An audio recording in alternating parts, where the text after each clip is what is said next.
Hello and welcome to today's video as we cover patch 15.10, 25.10. Not a massive patch when it came to champions. You only see 5 teams listed here.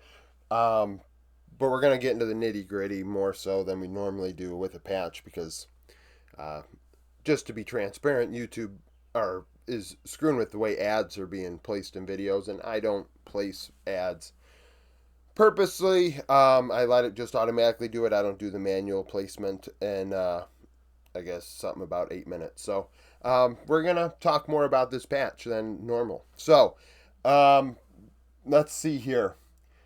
Big jungle nerfs, right? So we have Nefiri, Xinjiao, Vi, even Fiddlesticks and Kane nerfed on this patch. Of course, Kane is not a champion we see in LOL Esports really affect much of anything. All I think about when I think of Kane is Canyon at what was it, 2022 or 2023 Worlds, and trying to put the team on his back. I think it was 23. But either way, like that's what I think of when I think of Kane.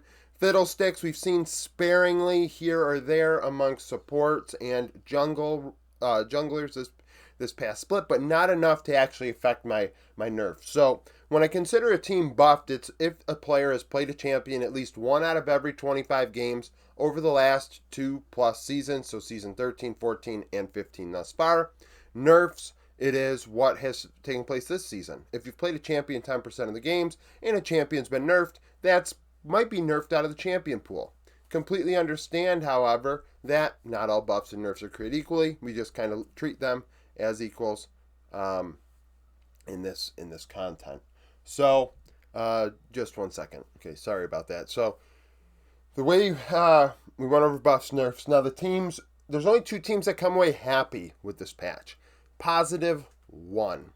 When we look at this, only 2 teams did. That's only 3%. Now there are only 58 teams, not 60, because OMG and RNG are done for the year. They've been eliminated from the LPL. 10 of 58 teams come out at net 0. And then we have, 46 teams taking up the rest, which is roughly 80% of the teams coming away negatively. Vikings Esports, Smolder was buffed. Shogun plays Smolder more than 4% of the time. There were probably 5 to 10 80 carries for Senna and Smolder individually. Only a couple actually played both enough to be buffed times 2. But, not everybody played a shit ton of Smolder the last year and a half. And even when you take into account the fact that, okay, well, Season 13 Smolder didn't even exist, still, not many players played enough Smolder to be considered a buff. I mean, most people played it pretty sparingly. Senna, a champion that is heavily used by some players. I mean, like Guma, I think played it like 28 times over the last 2+ seasons. That's more than anybody. But T1 in general come away in this patch in the negative, or maybe net 0. I think it was negative. SoftBank Hawks, Senna Smolder, like I just said. There were some players that got double buffs. Marble is one of them. Marble is probably the best performing player on SoftBank Hawks. The Japanese team is not very good. It's definitely struggled. It's one of the bottom teams in the LCP, worse than Vikings Esports. But Marble has been a player that's performed good for them. So is it going to work out? I mean, they need all the help they can get. Now, Xinjiao was nerfed. That's something that Courage plays, but Courage did not play a lot of Nefiri and Vi, so it's only -1, so they still come out positively. Now, the 3 teams that are really heavily affected, SK, Ultra Prime, and Fluxo. And you're going to be like, these teams kind of stink to begin with. It's like, yeah, so it only kind of gets worse. Like, SK are done for spring now, but they will come back for summer. So these nerfs, unless a future patch reverts the nerfs, they are nerfed. I think last time between winter and spring, somebody said something about Rogue, and I'm like, yeah, well, unless they go back on these nerfs or buffs, they still affect that team. That team's still going to exist. So Bukata played a lot of Nefiri, Vi, and Xinjiao this spring. Enough to appear on the list. Now, he didn't play winter with SK, which certainly hurt his case even more so. But SK stunk even despite playing the OP champs in the jungle. Ultra Prime, same deal as Zhun Hao. A lot of Nefiris in Zhao and Vi. But Ultra Prime, they they're going to play in the rest of the year. It's just that they're not all that inspiring. Fluxo. Nefiri, Vi, Zinjao for ganks, similar to Bukata, how he only has played really in spring, or split 2 for LTA South, and then Lulu. So Geeks played a lot of Lulu. He's the only one that got Lulu nerfed. 11% of the games played this season on that champion. Nobody else has played that much of the Enchanter, which is a surprise because you'd think, well, so-and-so played it, and this person played, and that person played it. Like, yes, but they didn't play it enough to be 10% of games. And it's like, okay, well, if nobody played it that much, well, maybe we lower it down. No, Geeks actually played it that much. So if anybody is, I mean, but then again, they were losing games. So maybe maybe we look at it this way. These teams are nerfed, but maybe it's kind of like a buff in a way. It's like, hey, you guys stop playing this shit. You can't play around it. You can't win with it. You might as well try something else. And I mean, what is the definition of insanity? Continue to do the same thing over and over again, expecting different results. Something interesting here. I've got these 4 teams listed: Viking Esports, D+, Team Heretics, and Team Wii. And we have 3 of the 6 regions represented here. 4 of the 6. Sorry. LTA North and South being the 2 that aren't. These 4 teams did not get affected by the jungle nerfs. So Guri, Sheo, Lucid, and Monkey do not play enough games on Nefiri, Zinjao, or Vi to actually be nerfed by this patch. By my standard, 10% of games played with one of those champions. Like, they don't play them nearly as much as everybody else.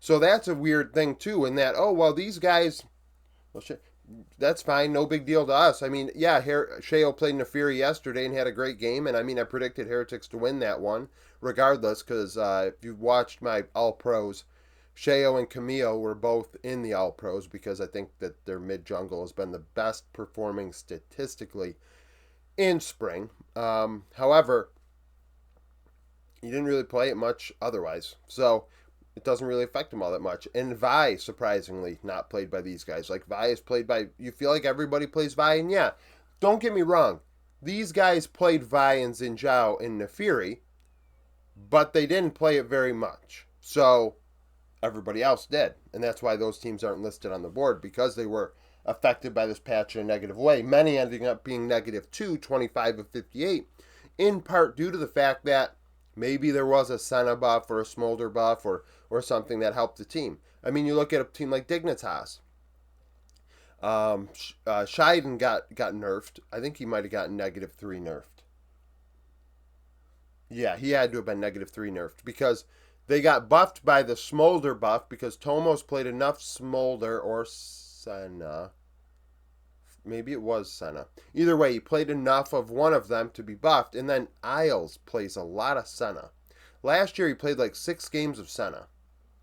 And that in and of itself, because he's on a team that doesn't do very well playoff-wise, international-wise, he doesn't like build up a bunch of games on other patches to make it seem like he, had a lot of other filler games. Like, he just plays a high percentage of Senna games.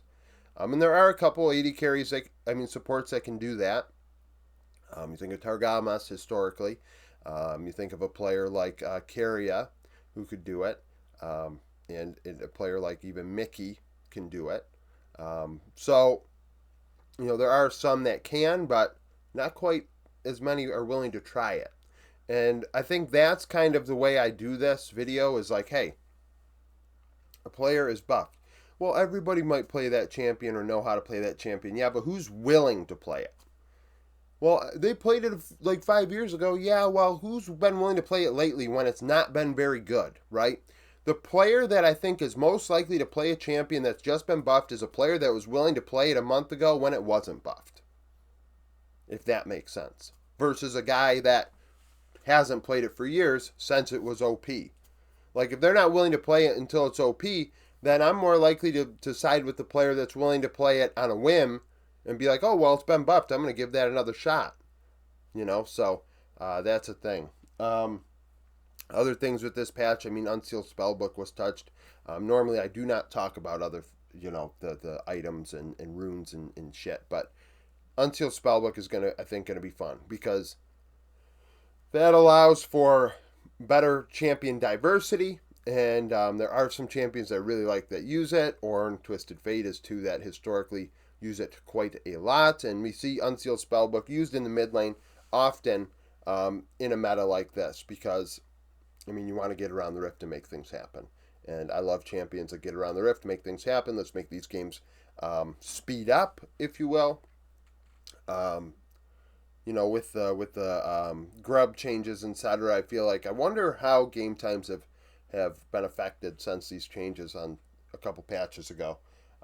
Maybe at the end of spring I'll do a comparison or something if I have the time to see, hey, did these changes affect game time? So that's it for the video. Thank you for watching. If you liked the video, like it, subscribe to the channel for daily League of Legends content. Follow me on Twitter, join the Discord, become a YouTube supporter, and hope to see you again tomorrow.